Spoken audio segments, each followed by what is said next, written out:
العالمين والصلاة والسلام على سيدنا محمد وعلى آله وصحبه أجمعين. اللهم اجعل جمعنا هذا جمعا مرحوما واجعل تفرقنا من بعده تفرقا مرحوما، واجعل فينا ولا منا تقيا ولا محروما. اللهم تقبل منا إنك أنت السميع العليم وتب علينا إنك أنت التواب الرحيم. اللهم تقبل منا صيامنا وقيامنا وصالح أعمالنا وتجاوز عن سيئاتنا برحمتك يا أرحم الراحمين. So welcome to the third class of Ramadan.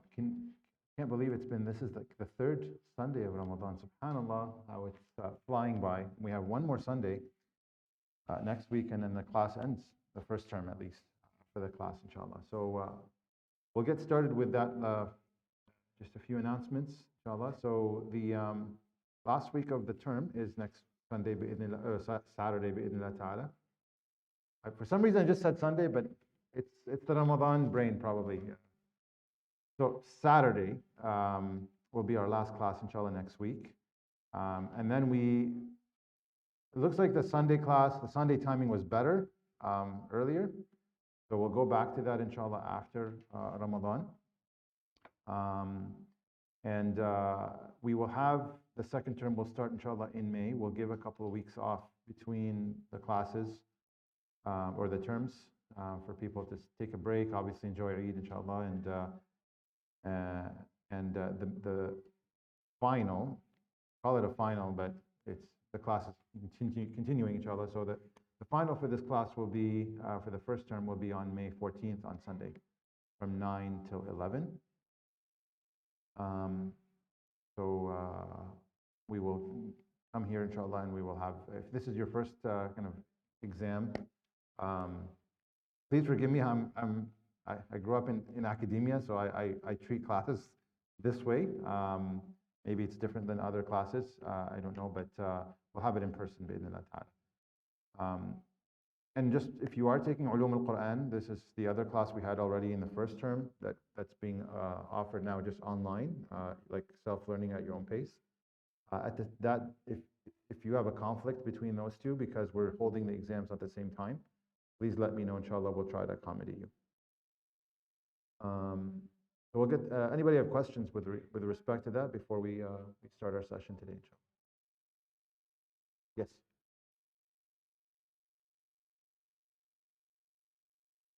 Sorry, it's really hard to hear. The format, it'll be short answer and essays usually, or what we did last term. I'll probably follow the same. Short answer and essay type. Okay. Yeah. So I mean, don't worry. They're really meant for, just to gauge your understanding. It's not like, oh, we have to pass so and so and we fail. Like at the end of the day, this just is telling of if you got the content and the material, and if there's the ideas, the concepts, those are what's important, inshallah. And you'll get the credit for it. And if there are people that needed a second round for the first class, there's no problem, inshallah. So as long as you gain that understanding and you're able to communicate it, that's what we're looking for. Yeah, of course, you can have the Quran and the English translation too. That's fine. No, the last day is next week. It'll be the 15th. Inshallah. Yeah. So it'll be the that the final for this class will be. Oh, that's a good question because we're supposed to start that time too. I didn't think about that.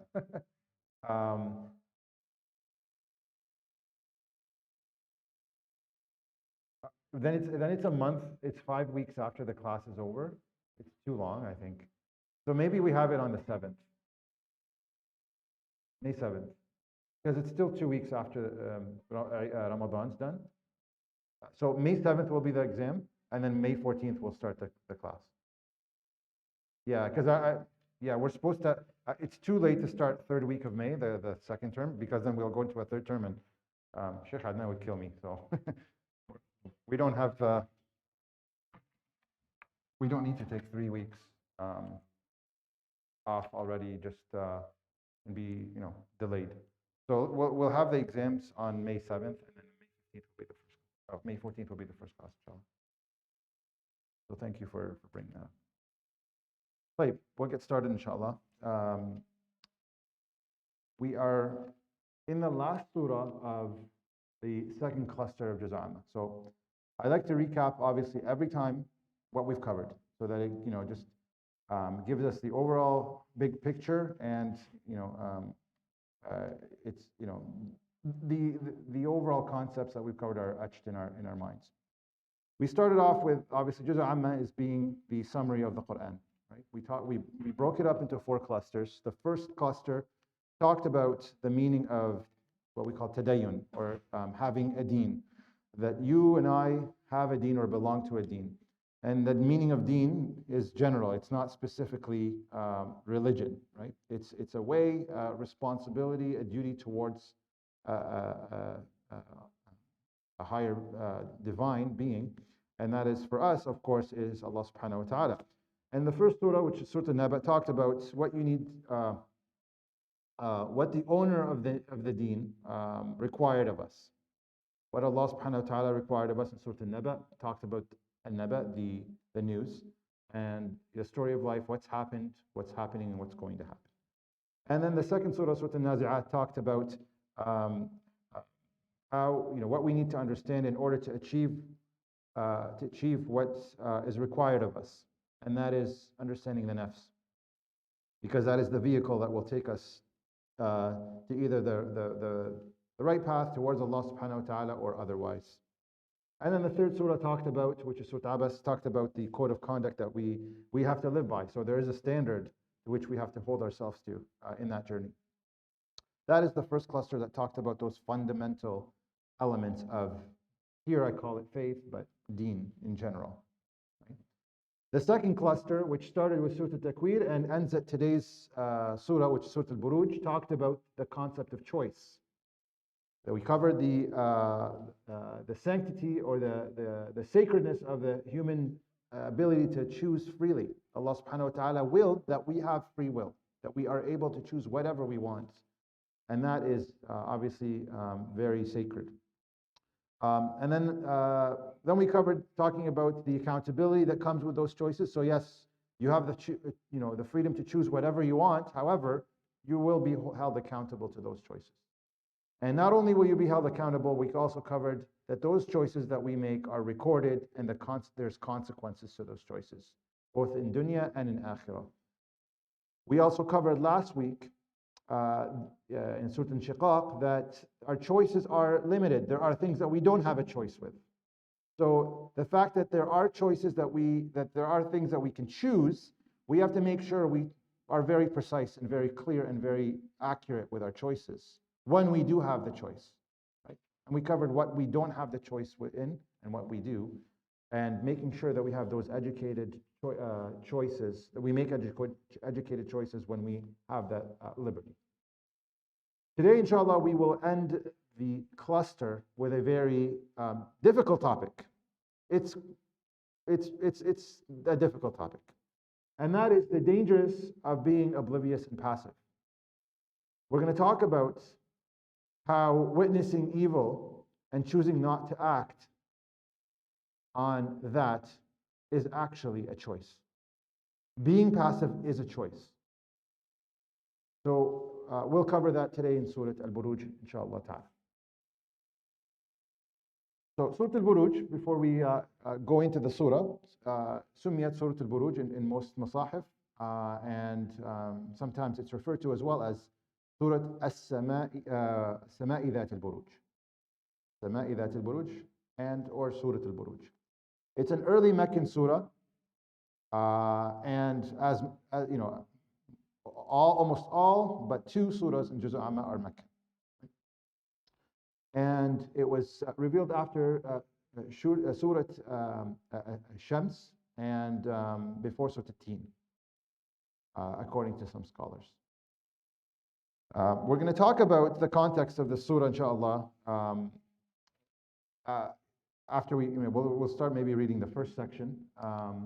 So here I have the first section. It's first 8 ayat. I didn't want to squeeze 11, but really the first section ends after 11 ayat. I didn't want to make it too small. So inshallah we'll read the first 11 ayat and then we'll cover the meanings, inshallah ta'ala. So let's start. Inshallah. أعوذ بالله من الشيطان الرجيم. بسم الله الرحمن الرحيم. والسماء ذات البروج واليوم الموعود وشاهد ومشهود قتل أصحاب الأخدود النار ذات الوقود إذ هم عليها قعود وهم على ما يفعلون بالمؤمنين شهود وما نقموا منهم إلا أن يؤمنوا بالله العزيز الحميد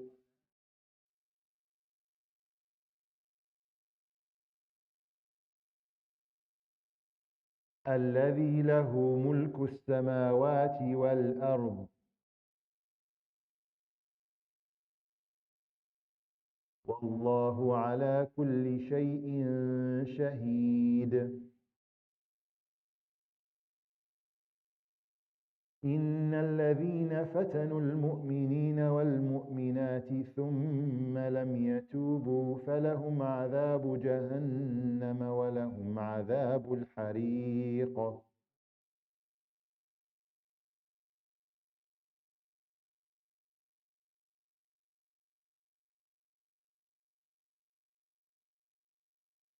إن الذين آمنوا وعملوا الصالحات لهم جنات تجري من تحتها الأنهار ذلك الفوز الكبير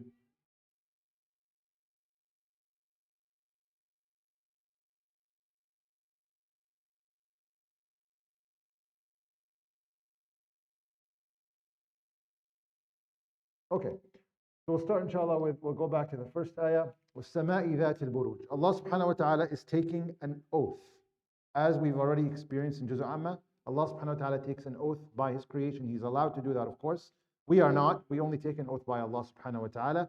Allah subhanahu wa ta'ala says, وَالسَّمَاءِ ذَاتِ الْبُرُوجِ. So remember, what Allah subhanahu wa ta'ala takes an oath with is important. Right? It's not just any creation, but it's important to the context of the surah. Yeah, there's a bit of echo. I think the Taraweeh people like the echo, but I think in the class it's a little bit more difficult. So if you don't mind toning that down, Jazakallah khair. So Allah subhanahu wa ta'ala takes وَالسَّمَاءِ ذَاتِ الْبُرُوجِ, and by the sky with its constellations. So Buruj obviously is plural. Burj is a singular. Burj is tower, is a tower. You go to Dubai, you have Burj Khalifa, right? It's the big tower. Anything that's referred to as appearing tall or conspicuous, something that you can visibly see from any angle is a burj. So buruj is referring to constellations that are really high up. They're towering. Say, well, what does this have to do with the surah? Especially a surah of choice. Well, let's talk about the background of this surah. So we'll take you back in history to the time before the Prophet ﷺ's birth, so years before, maybe a century or so. And the story that happened in Najran, which is located on the Arabian Peninsula. And this actually story is narrated to us by the Prophet ﷺ in both Sahihain, Sahih Muslim and Sahih Bukhari. It's about Abdullah ibn al-Thamir. So it's a boy by the name of Abdullah ibn al-Thamir. And he was a very smart and intelligent boy at the time. And to give you some context, people at the time were either Christians or Jews, but they were people of Tawheed. And they were ruled by a king who was oppressive, and the king tried to get them to move away from Tawheed into, shirk and associating with Allah subhanahu wa ta'ala, and participating in things like magic and sorcery and soothsaying and all of that. And so this young boy who was basically looked at as extremely intelligent, bright, talented, they wanted to prime him to be whether it's a magician or a soothsayer. And so, in doing that, they started to take him, every day to the magician, or the magicians at the time, to educate him and teach him in the skill and the craft, so that he becomes somebody of power. And it's not it's not clear what religion those people are on, but they were starting to obviously deviate from the Tawheed. And the boy on his way in the morning, on the way to the magician, in his path he would hear this kind of chanting or these sounds that would come from somewhere that he became curious about. So he would follow that sound, and it took him to again, it's a place of worship, whether it was a synagogue or a church, but a place where people of Tawheed were gathering and remembering Allah subhanahu wa ta'ala, and there were monks there. So the boy listened to what was being said, and he really liked it. So he started to learn from these people and from the monk there specifically, and enjoyed it obviously more than what he was learning with the magic and the soothsaying and whatnot. And so he learned under this monk, but then after he'd learned, he needed to go to the magician. He'd show up to the magician. The magician say, "Why are you late?" He would punish him or harm him. And then he'd go back home. He'd say, they'd say, "Why are you late?" They would punish him too, his parents and his family. What's going on? So he went to the monk, and as he's learning from the monk, he said, "What do I do with this problem?" And the monk told him, when you go to the magician, tell him, my family delayed me, and then when you go to the family, say my monk delayed me, just to manage your ability to come here and learn. So the boy obviously was a very special boy. He learned a lot, and obviously Allah subhanahu wa ta'ala, he became close to Allah subhanahu wa ta'ala, and Allah gave him karamat. And he, in the process, he would go back to his town, and he would invite people to Allah subhanahu wa ta'ala, and people loved him and started to accept Allah subhanahu wa ta'ala and become again people of Tawheed. So obviously who found out was the king. The king found out, and he brought the child, and he asked him, the boy, tell me what you know. And the boy would invite him, and he obviously started to harm him, to torture him. And he said, "Who's teaching you?" And the boy pointed back to the monk, and they brought the monk. And the king basically did not like what he saw, so he ordered for a hole to be dug in the ground, and they put the monk in, and basically the monk was sawn in half with a saw. But he didn't change his deen as this was done. The monk did not leave Tawheed, even though he was basically facing brutal punishment and obviously death. And so people saw that, and obviously a lot of people were starting to think that maybe this is the right way. And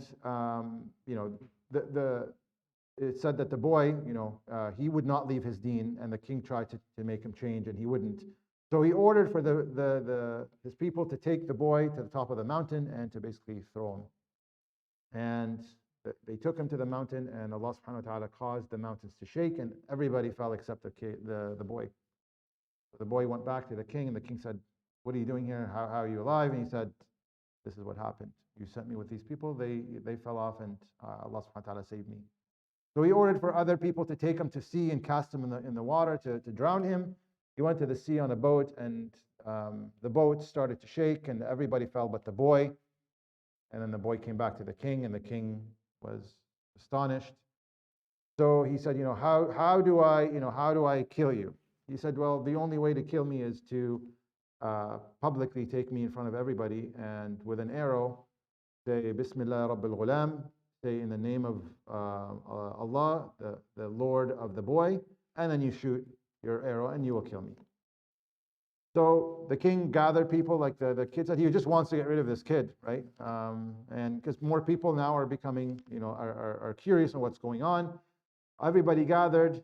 He shot the arrows without saying Bismillah Rabbil Ghulam, and he kept missing.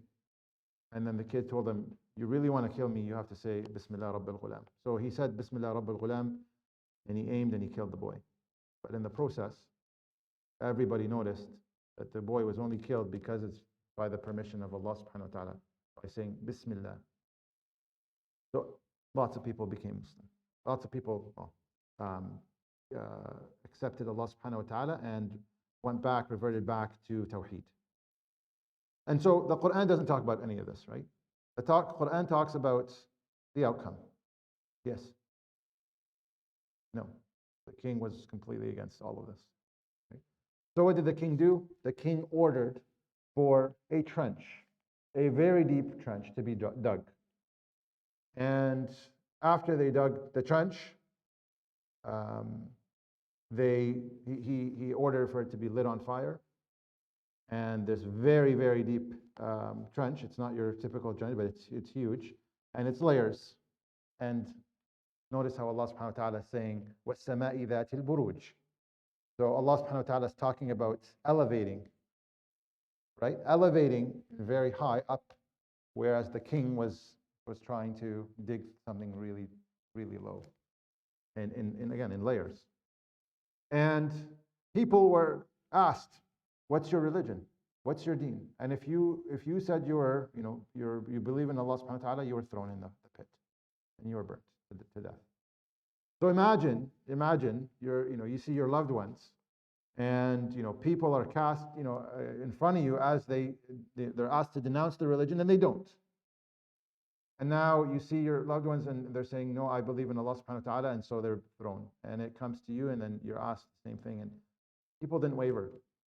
And we know that there's the mother was holding a baby, one of the 3 children that spoke, 3 babies that spoke in history of mankind. And she was hesitant because she was holding her newborn. And she didn't want to, obviously, she was afraid for her newborn.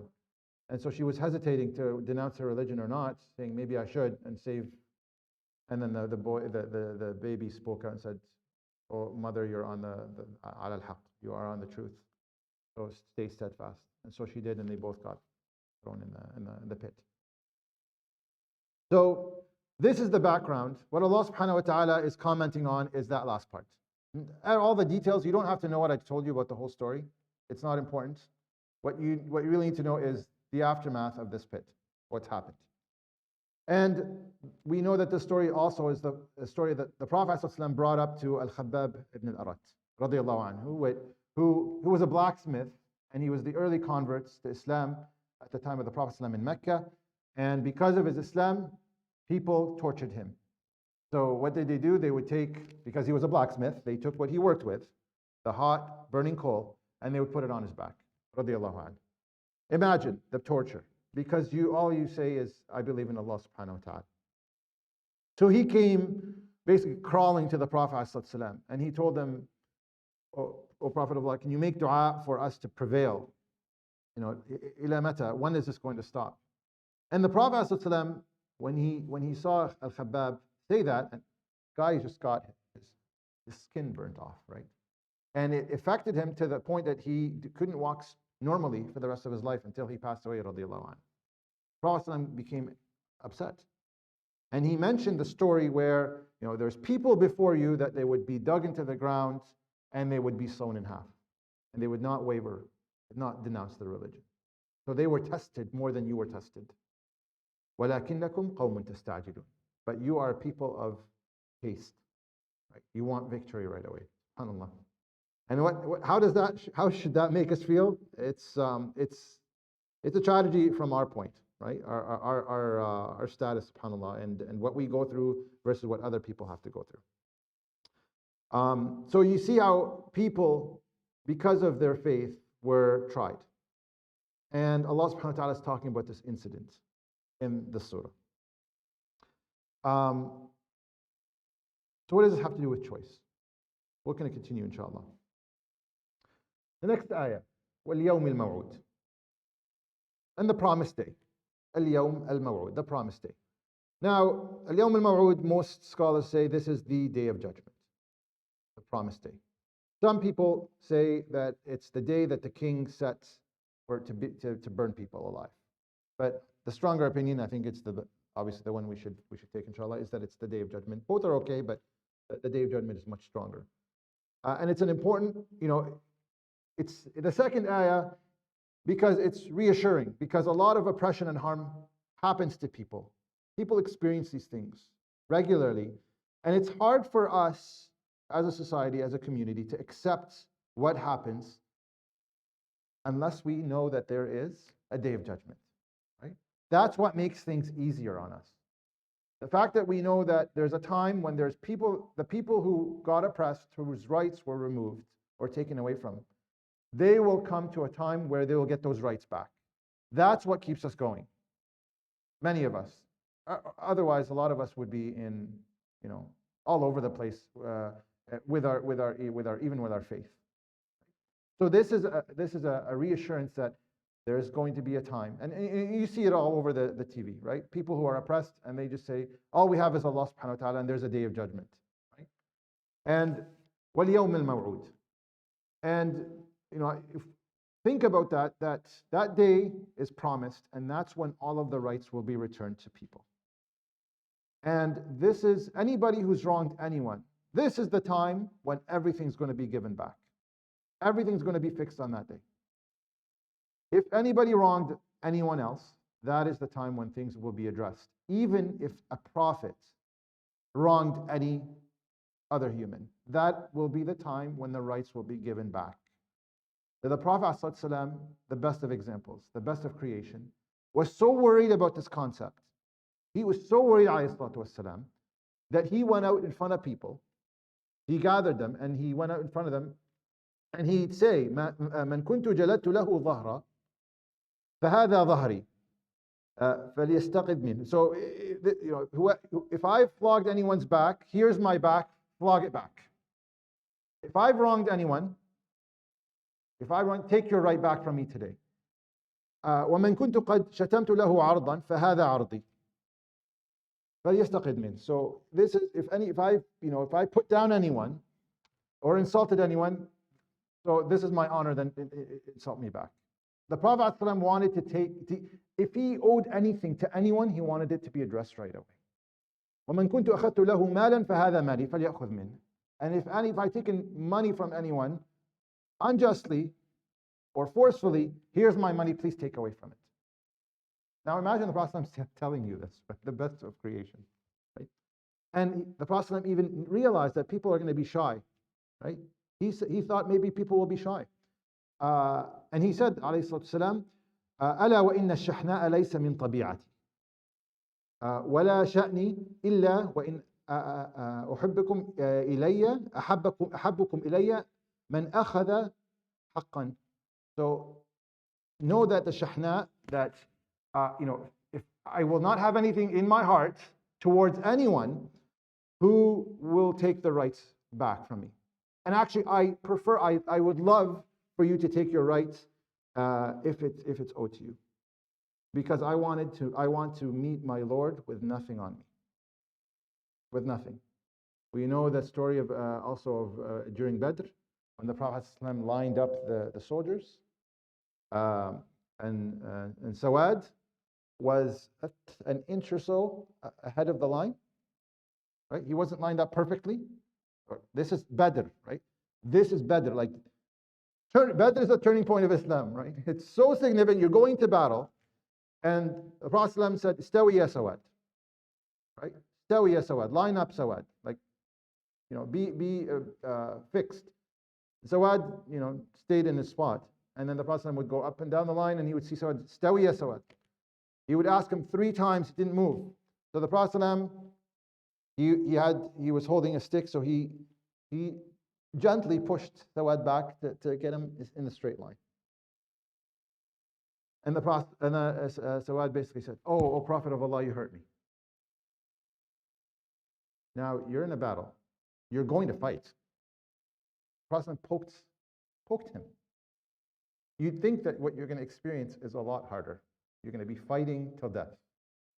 And the Prophet's reaction could have been like, we're in war. He didn't. He didn't. He said, he lifted up his shirt, and he said, "Iqtas minni." Hit me back. He didn't want anything from anyone on him on the Day of Judgment. So we know the story that Sawad, when the Prophet lifted his shirt, he hugged him and he kissed him. And he said, "I want the last thing to be, if I don't make it, the last thing that I did in dunya is my skin's on your skin." So the Prophet ﷺ did not want to owe anything to anyone, and he's the Prophet of Allah. Like, we owe him everything and he owes us nothing more. He dedicated ﷺ his life to save us, to give us salvation for eternity. Yet he was worried about every little thing. ﷺ. So be careful not to be an oppressor. And when we talk about oppressors, most people think of people of high status or position. Any of us could be an oppressor. Whether we're teachers, we're fathers, we're mothers, we're managing people under us, we're simply working with children, working with whoever. You don't need a high status to be in a position where you can oppress people. And that's the scary part. Imagine, even if you deprived, if you have children, if you deprived your child of learning something, that's very important. That's dhulm, that's oppression. And dhulm, dhulumat yawm al-qiyamah. Oppression on the Day of Judgment is darkness. Dhulumat yawm al-qiyamah. So why am I mentioning all of this? Because of what we're going to talk about in the rest of the surah. وَشَاهِدٍ وَمَشْهُودٍ. Allah subhanahu wa ta'ala takes an oath by the sky and its constellations that are very high, the promised day, and also the witness and the witnessed. وَشَاهِدٍ وَمَشْهُودٍ. Now, there's scholars have tried to identify who's the witness and who's the witnessed, but it's also very general meaning. Anything that anybody witnesses, Allah subhanahu wa ta'ala is taking an oath by the witness and whatever they just witnessed. Which means this is a very important topic. The fact that Allah subhanahu wa ta'ala is taking an oath by it. قُتِلَ أَصْحَابُ الْأُخْدُودِ. قُتِلَ أَصْحَابُ الْأُخْدُودِ. So, destroyed, qutila, we talked about the word qutila before, damned or cursed or may they be destroyed, ashabul ukhdud, the companions of the trench. Now, al-ukhdud is different than a trench. The khandaq is a trench. Al-ukhdud is something that is extremely deeper than a trench. And Allah subhanahu wa ta'ala is damning, cursing the companions of that very deep pit. So again, remember, it's opposite to buruj. Allah subhanahu wa ta'ala is talking about status of elevation. The king who dug this dug it extremely deep to show you that the deeper that people went, that Allah subhanahu wa ta'ala elevated their status even more. قُتِلَ أَصْحَابُ الْأُخْدُودِ. Now, who are أصحاب الأخدود? Allah subhanahu wa ta'ala tells us, النَّارِ ذَاتِ الْوَقُودِ, the fuel full of fire, or the fire that's supplied by fuel. قُتِلَ أَصْحَابُ الْأُخْدُودِ النَّارِ ذَاتِ الْوَقُودِ إِذْ هُمْ عَلَيْهَا قُعُودٌ.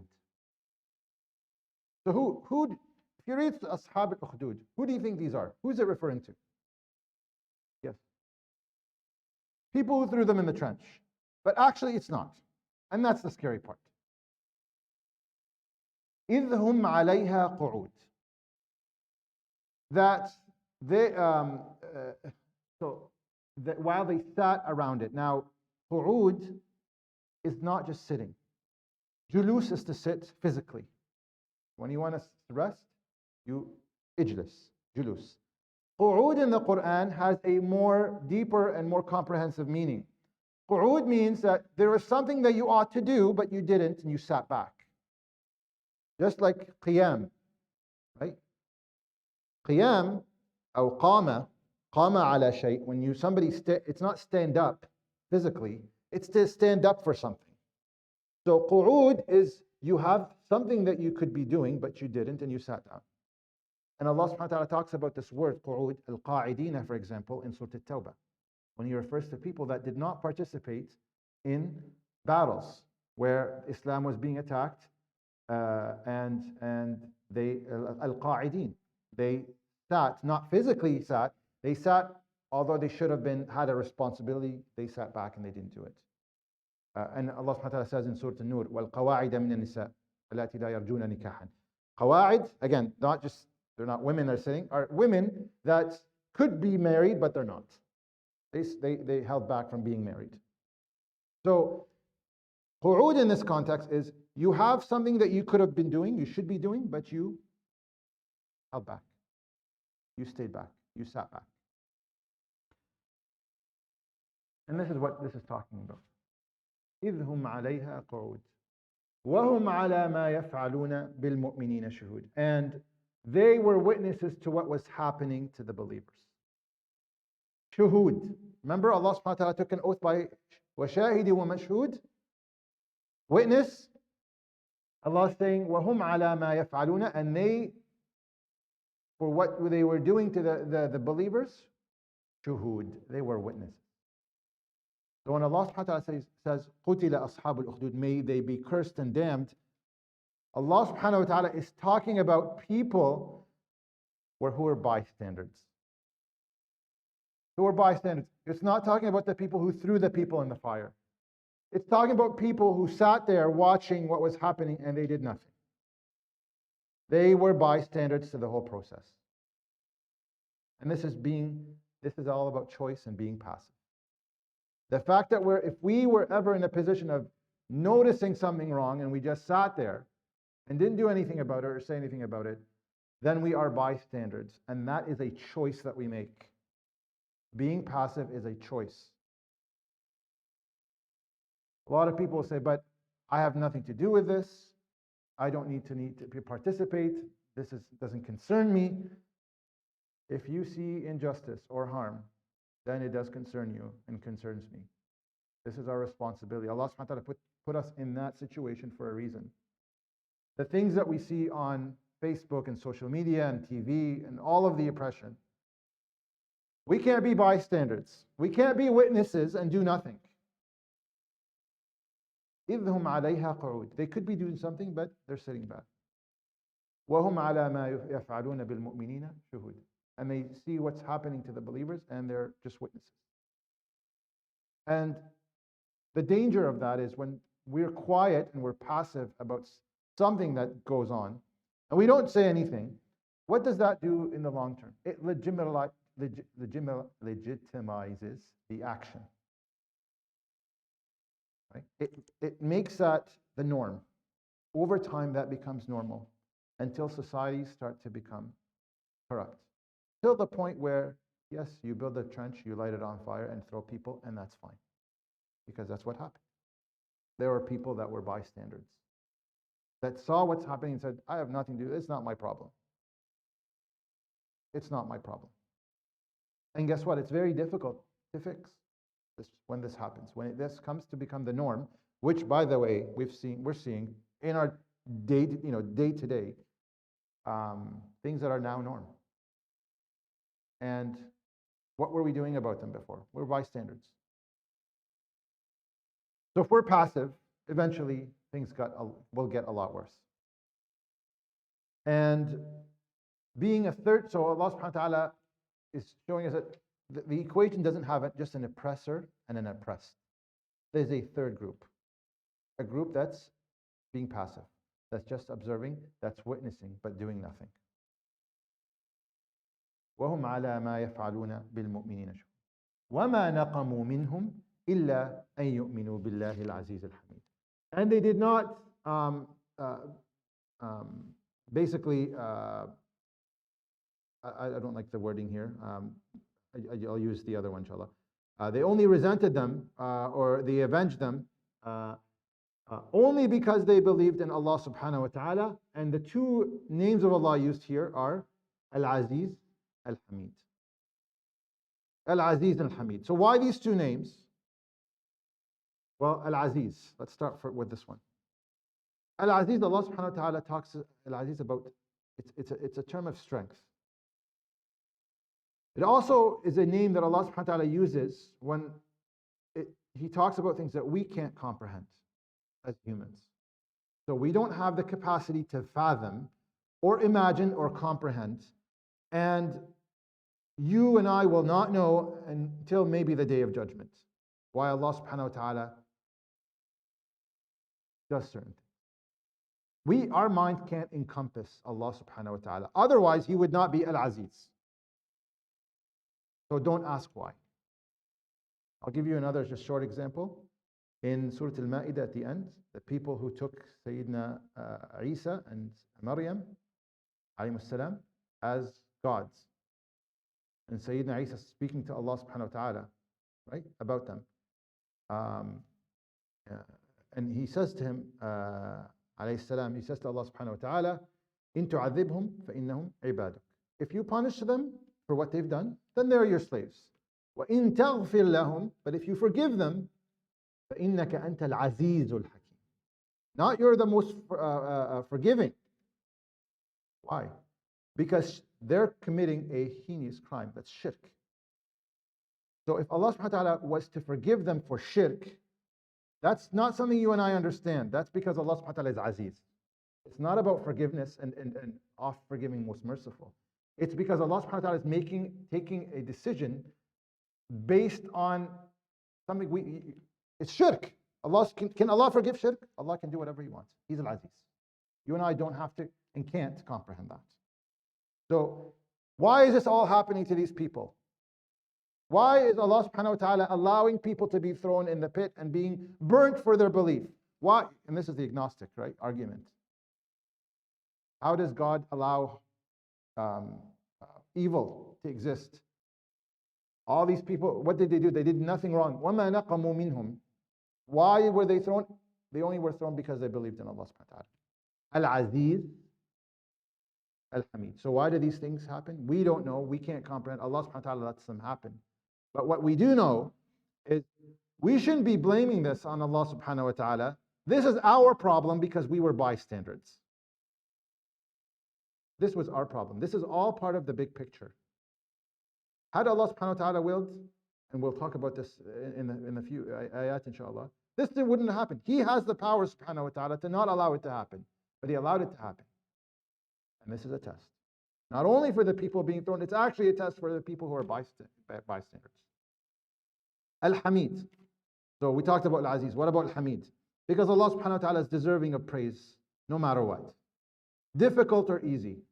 He's Al-Hamid. He's Al-Hamd. You say Alhamdulillah, all praise be to Allah. He's Al-Hamid. He deserves all praise no matter what's going on, what difficulties we witness. To Him belongs all hamd and all praise.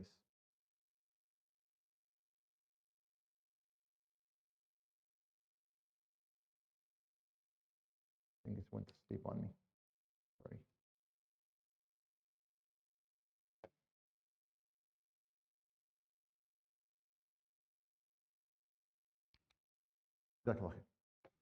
So everything that happens around us, yes.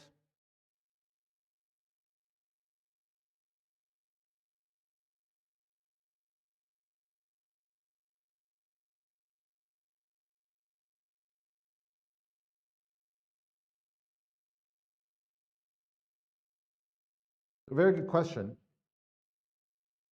Now, there always has to be a weighing of the ultimate benefit, right? So I'm fearful for me, but I'm seeing people being tortured, right? So I'm protecting myself, but I'm seeing the wrong that happens. The Prophet told us, when man ra'a minkum munkar, whoever sees evil, they should change it with their hands.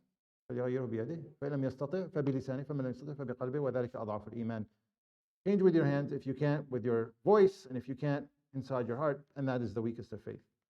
So, yes, there's going to be an element of fear, right? But fear is part of the equation, as far as I see it. Sayyidina Musa alayhi salam, فَأَوْجَسَ فِي نَفْسِهِ خِيفَةَ مُوسَى. Sayyidina Musa, when he imagined being confronted with all these magicians in front of Fir'aun, and he felt fear, he didn't stop. And being bystanders is extremely, and it's very difficult for me to talk about this because I think it applies to me more than anyone else in this room. Like, how many times have I seen images? How many times have I seen stories of people from where I'm from? I'm from Gaza, right? And what are we doing about it? Sometimes we feel helpless, but there's ought to be something, and it concerns all of us, even if it's something that's not relatable to us, and we see it wrong. If we see something wrong, and it's even that this person has nothing to do with us, we have a responsibility. That concerns us. Allah subhanahu wa ta'ala put us in that place at that time for a reason. What are we going to do about it? And that's the scary part. Now, there's a lot of things there's a lot of things happening, but at least pick one cause. Pick one. So that on the day of judgment we can say, oh Allah, maybe we didn't stand up for these people, or these are the rights of these people, or the freedom of this person, but we did stand up for this cause. At least something. Something. Otherwise, لا حول ولا قوة إلا بالله. It's very scary. Right? وَمَا نَقَمُوا مِنْهُمْ إِلَّا أَن يُؤْمِنُوا. And what did these people do except believe in their hearts? And they allowed this to happen. Does that answer the question? It's difficult. And we all, and it's human nature to always try to give excuses. But that's the whole point, is that we can't give excuses.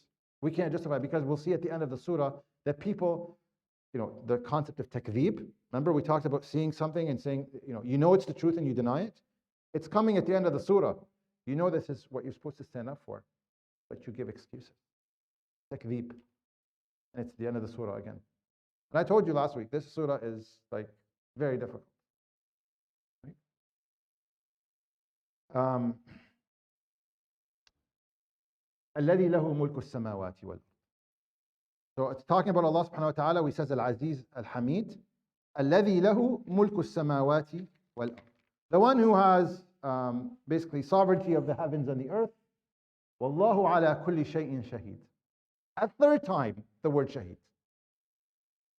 As if already, like, Allah subhanahu wa ta'ala took an oath by وَشَاهِدٍ وَمَشْهُودٍ. He talked about the bystanders being shahood, witnessing what's happening. And now Allah subhanahu wa ta'ala is saying, وَاللَّهُ عَلَى كُلِّ شَيْءٍ شَهِيدٍ. That Allah subhanahu wa ta'ala is a witness to everything that we witness and we do nothing about. How difficult is that? Allah is reminding us, He's witnessing everything, subhanahu wa ta'ala. وَاللَّهُ عَلَى كُلِّ شَيْءٍ شَهِيدٍ.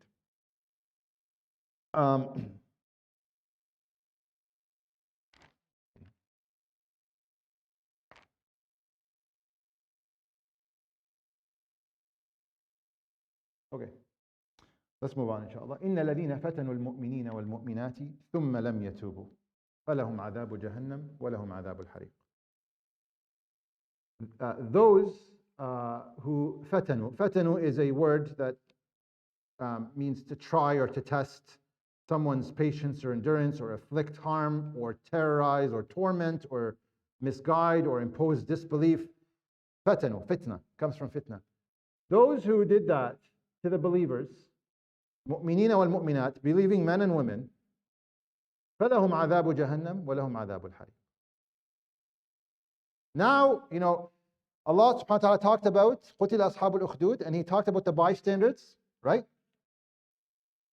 Of course, the people who are going to throw people in the pit are going to be punished. But Allah addressed the bystanders first, because that applies to more people. And of course, there's many reasons why, but there are more bystanders than oppressors. So Allah, we already covered the bystanders, because is there really need to talk about the people who threw people in the hellfire? We like, you threw an insan, a life, and removed it off the face of the earth. That is punishable. We all know that. You don't need to be Muslim to know that, right? Yet it talked about, Allah subhanahu wa ta'ala talked about the bystanders first. And now we go back.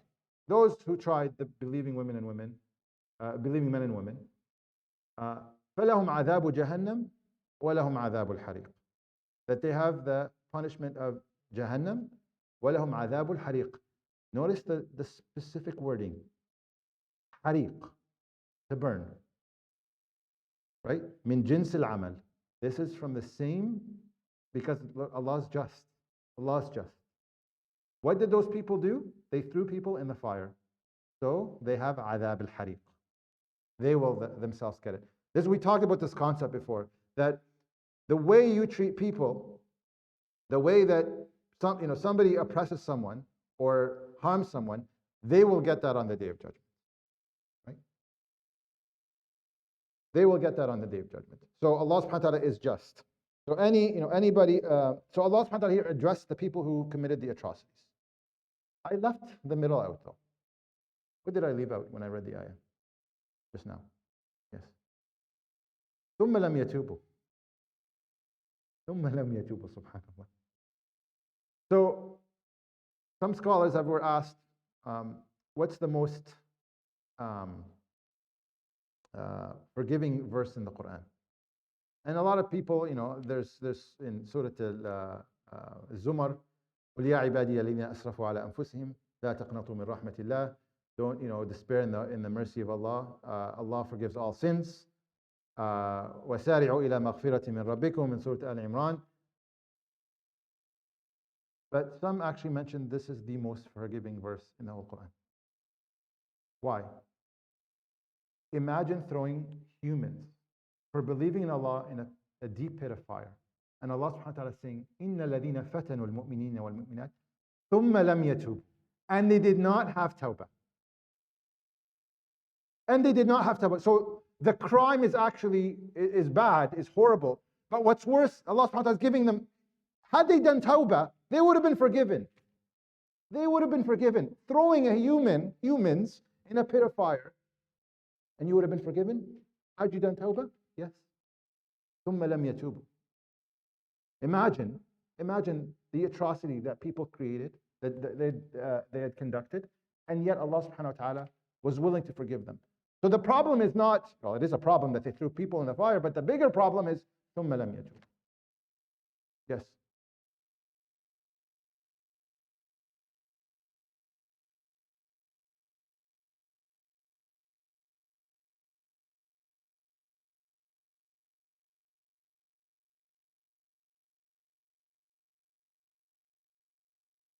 Question and choose.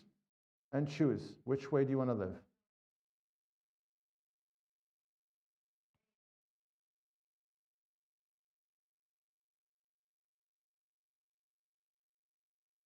But that's the consequence that people saw. They said, if I don't believe, I'm going to be thrown in this fire. That's what the choice they were given. Do you believe or not? If you do, you're in the fire. Right?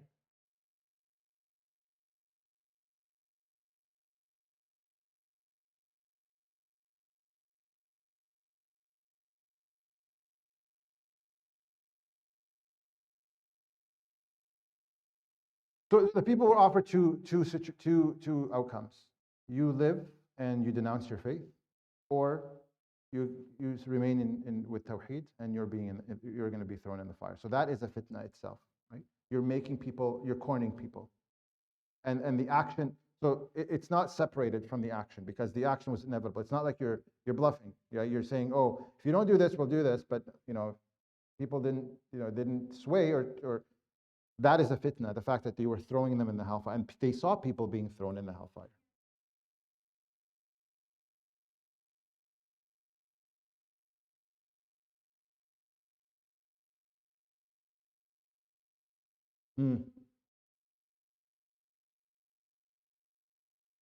Right. It's all of that.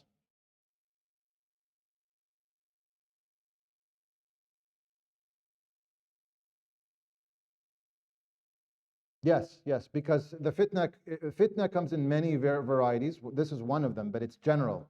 It's more general than just throwing people in the fire. You're right. If you cause fitna to anyone, it applies to you. Yes, absolutely.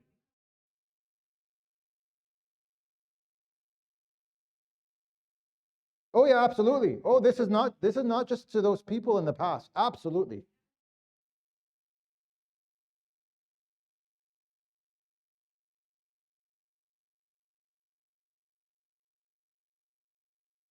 Correct. Correct. Correct. So if you do something that causes fitna to people, Allah subhanahu wa ta'ala is letting you know and letting me know that if you turn to Allah in repentance, you will be forgiven. Even a fitna, wal fitnatu ashaddu min al qatl, right? And fitna is bigger than killing. It's greater than that. So imagine that's greater than killing, and Allah subhanahu wa ta'ala is willing to forgive it. Correct. Correct. Yes. I don't want you to see this, and forgive me if I'm referring to the story, but obviously this applies till the day of judgment. This is not just that time, right? We may, and may Allah subhanahu wa ta'ala guide us not to ever do that, cause a fitna amongst people. But it applies. But imagine if talking about الَّذِينَ فَتَنُوا, they cause the fitna to people. What about the bystanders? Well, if Allah subhanahu wa ta'ala is willing to accept people who committed the fitna, then of course the bystanders, if they turn to Allah subhanahu wa ta'ala, will be forgiven. Right? ثُمَّ لَمْ يَتُوبُوا فَلَهُمْ عَذَابُ جَهَنَّمَ وَلَهُمْ عَذَابُ الْحَرِيقِ. And then, so that's talking about the fitna. إن الذين آمنوا وعملوا الصالحات لهم جنات تجري من تحتها الأنهار ذلك الفوز الكبير. That those who believe and do righteous good deeds will have gardens beneath which rivers flow. That is the great triumph or a victory. So it's talking about obviously people who stuck to their deen, or their belief, and the element of tawheed and believing in Allah subhanahu wa ta'ala. Now there are scholars, of course, that that have confirmed that it's not an obligation to sacrifice your life when under threat. Right? It's not mandatory to do that. But certainly those who did, right? They have they are guaranteed paradise by Allah subhanahu wa ta'ala. Okay, let's move on because we only have about 10 minutes or so. Yes.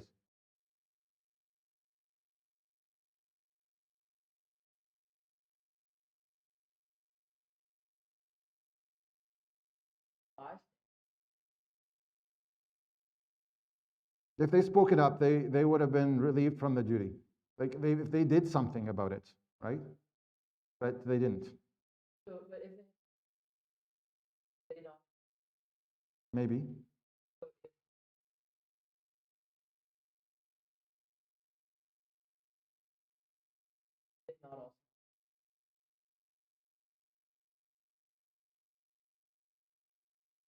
So there's going to be consequences for speaking up, for sure, right? But what Allah subhanahu wa ta'ala is telling us, don't be a bystander. There's haqq to be here. You have to stand up with justice. Now, is there a possibility that this is not about, so, people, you can say, outwardly you can, I don't believe, but internally you can still believe, right? The scholars have said that this is it's not an obligation to say, and to claim it, but what we're saying here is those people who did that, they are promised Jannah. Now to go to the fiqh part, let's just because I have 10 minutes to finish the surah, we can talk about it after, inshallah. Let's keep reading, inshallah. We'll finish the surah here. Inna batasha rabbika lashadid. Innahu huwa yubdi'u wa yu'id. وهو الغفور الودود ذو العرش المجيد فعال لما يريد هل أتاك حديث الجنود فرعون وثمود بل الذين كفروا في تكذيب والله من ورائهم محيط بل هو قرآن مجيد في لوح محفوظ.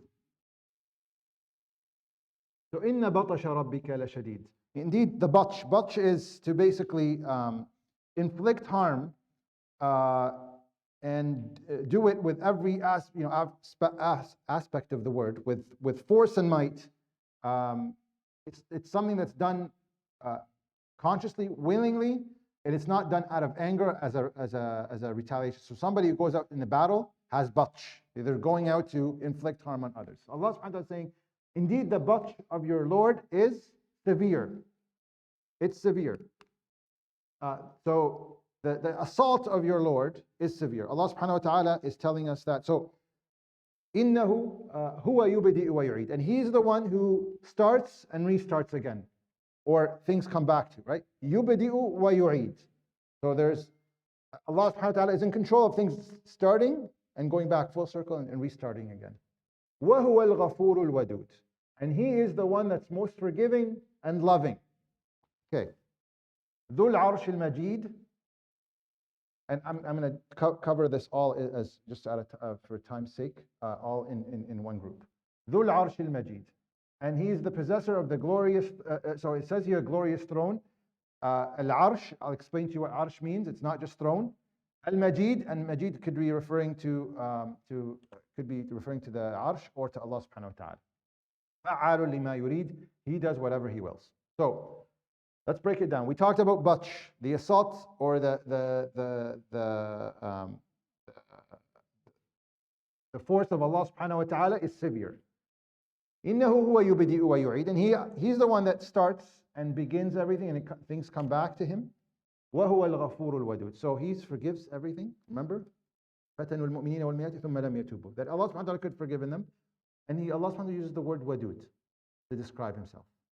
How many times is the word wadud used in the Quran?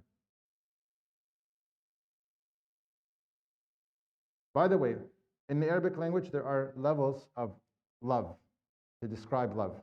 Al-wadud is one of the highest levels to describe the quality of love, to indicate the magnitude of the love. And Allah describes Himself with al-wadud, the most loving. It's extreme high level of love. And Allah subhanahu wa ta'ala is mentioning it here in the surah. It's very interesting. It's mentioned twice, by the way. One of them is here. وَهُوَ الْغَفُورُ الْوَدُودُ.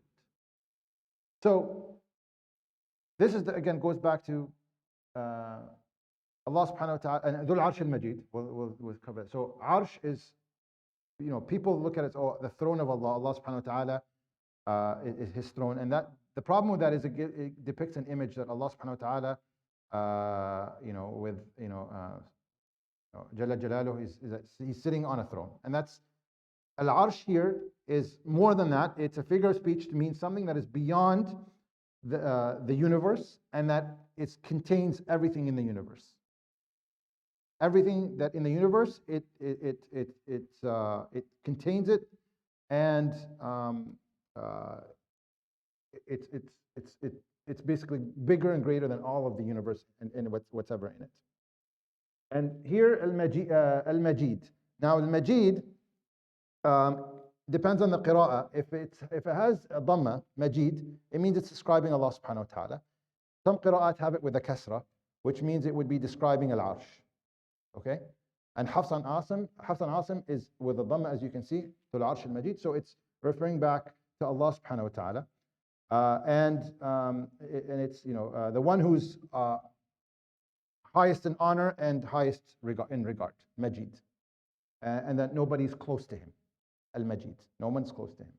So if Allah subhanahu wa ta'ala is Ghafur Wadud, Dhul Arsh al-Majid, Fa'alu lima yurid, He could do whatever He wants. But yet all this happened. This all happened, that people were thrown in the fire for their belief. So this is what the process of how to deal with an atrocity. These ayat we just read. Remember that Allah subhanahu wa ta'ala is strong in might. He could very well have taken care of everybody who tortured or threw people in the fire. Or fatanul mu'minina wal mu'minat. Right? Allah subhanahu wa ta'ala, His batch is severe. And He's the one that starts things and things will go back to Him. And He's the forgiving and most loving. And that's why Allah subhanahu wa ta'ala, because He's the most loving, He gives people time. So people who make mistakes, as bad as these ones, If Allah subhanahu wa ta'ala took them right away, then there's no time for repentance. But yet He's Al-Wadud. He's the most loving. He gives His ibad time to come back to Him, to change. Subhanahu wa ta'ala. Al-Wadud. He's loving. And people say, "Oh, well, why didn't why is this allowed?" Well, it's allowed because it's allowed under His permission because He's the owner of Al-Arsh. Everything happens in His dominion He knows about, and He allows it for it to happen for a reason. فَعَّالٌ لِمَا يُرِيدُ. He does whatever He wants. We can't question Him. But we know that this incident and many of the incidents that we see around us today are just a small piece to the big puzzle, because this is all part of dunya. And this is all temporary. This whole world is all temporary, and it's part of a bigger picture. And it will all end. All these atrocities will end. The biggest atrocities on the Day of Judgment, when somebody who watched these things happen and didn't do anything about them. Okay? Even though they realized, so there is a way for us, alhamdulillah. There's a way for us to turn back to Allah, because Huwa al-Ghafur al-Wadud. Not so, have we gone through things in the past where we felt like we should have said something, done something? All of us probably have, right? You go back and say, "Oh, I should have said this or done this," and then you question yourself. Going back to Allah subhanahu wa ta'ala, and we learn from these mistakes and we don't go back to them. And this is the process that I think best to deal with atrocities and how to deal with them. Remind ourselves that indeed the wrath of Allah is severe, that He started life and He will bring back to Him, and so everybody will go back to Him and will get full justice. He's the most forgiving and loving, and He owns the world, what we see and what we don't see, and beyond this world. Everything is under His dominion, subhanahu wa ta'ala, and He does whatever He wills. Right? And so this surah is to tell us this is not the responsibility of Allah, because Allah is all these things. The responsibility is on us. So we need to stop shifting blame to Allah subhanahu wa ta'ala. هل أتاك حديث الجنود? Has the story of the Junud come to you? Junud, in Arabic, Jundi, is a soldier or a pawn. And if you play chess, Jundi is a pawn. So Junud are people who follow orders. They do as they're told. They do as they're commanded, right? That's what being a soldier is. So has not the story of the Junud come to you? Which stories? Fir'aun wa Thamud. Fir'aun, because his soldiers obeyed him and taking Bani Israel and oppressing them. And they knew very well what they were doing to Bani Israel. But they didn't say anything about it. They were bystanders. They did what they were commanded. Oh, but my boss told me to do this. My manager told me to do this. My leader told me to do this. And so they did it. They were part of the process. Whether they physically did something or they sat quiet, they were part of this oppression. And this is the bystander. That's Fir'aun. What about Thamud? Well, Thamud were given an naqa, right? The she-camel. وَلَا تَمَسُّوهَا بِسُوءٍ, and do not harm the she-camel. What happened with the she-camel? وَكَانَ فِي الْمَدِينَةِ تِسْعَةُ رَهْطٍ. There was 9 people in the Medina who were up to no good. They slaughtered the she-camel. But all of Thamud was taken. Why? Because they were all bystanders to 9 people doing an action that everybody knew not to do. Because Salih told them, do not touch the she-camel. Do not harm that she-camel. Only 9 people decided to come together and do it, yet everybody was punished because they were bystanders. Allah subhanahu wa ta'ala saying, has the story of the Junud not come to you? Fir'aun and Thamud? بَلِ الَّذِينَ كَفَرُوا فِي تَكْذِيبٍ. Indeed, those who disbelieve are in takdhib. We talked about takdhib. To see the truth and deny it, that's takdhib. Right? And say, give excuses to, I don't believe in this. This doesn't apply to me. That I'm outside of this. But what if you're observing something and now the excuses come and say, but I'm at risk. But this can harm me, right? But what about my career? But you've seen something wrong. What are you going to do about it? Are you going to cover it and say, I have nothing to do with this? Because that's takdhib. Wallahu min wara'ihim muhit. Yes. Okay. Wallahu min wara'ihim muhit. Allah subhanahu wa ta'ala, muhit is all-encompassing from them. So everything that we do and think and excuses we give, Allah subhanahu wa ta'ala is aware of all of that. Muhit. بل هو قرآن مجيد. Indeed, this is a Quran that is very high, that nothing compares to. Nothing's like. Majid. في لوح محفوظ. It's preserved tablet. So this, everything that's said in the surah is in a preserved place.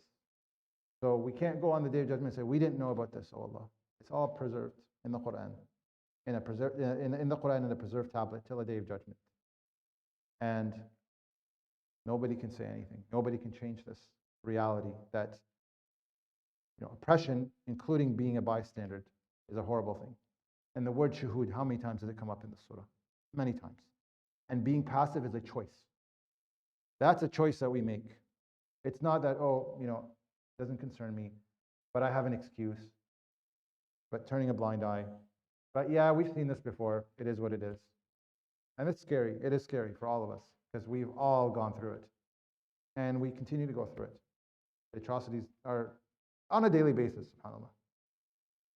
So I hope that was, inshallah, beneficial. Any questions or comments before close? I apologize, we're a few minutes late.